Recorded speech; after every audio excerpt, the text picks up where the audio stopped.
La démographie des professions de santé ressemble beaucoup à la démographie de l'ensemble des autres pôles de la nation.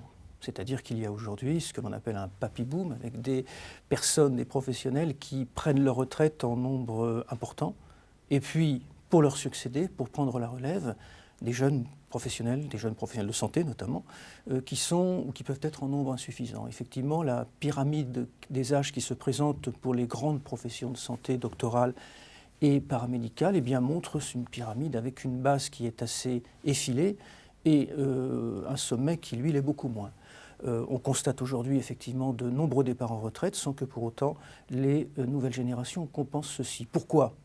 Les raisons sont bien connues. Il y a eu les effets du numerus clausus qui a été instauré un peu partout dans le courant, dès le début même des années 70. Ce numerus clausus, effectivement, était assez strict, assez sévère. Il est descendu jusqu'à 3500 en médecine, rendez-vous compte. 3500 étudiants autorisés à passer en deuxième année, c'est là un pari.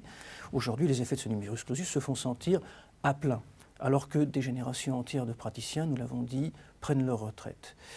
Le numerus clausus, ce que l'on peut dire ici encore rétrospectivement, c'est qu'il a peut-être été trop abordé comme un instrument de régulation économique, alors que peut-être il aurait dû être abordé davantage comme un instrument de régulation de l'offre de soins.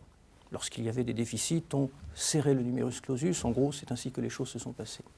La féminisation également, la féminisation qui induit un surcroît d'humanisme, dans le cadre du monde de la santé, a des effets sur cette pyramide des âges, puisque nous le savons, les femmes professionnelles de santé travaillent différemment, non pas moins, mais différemment de leurs confrères masculins.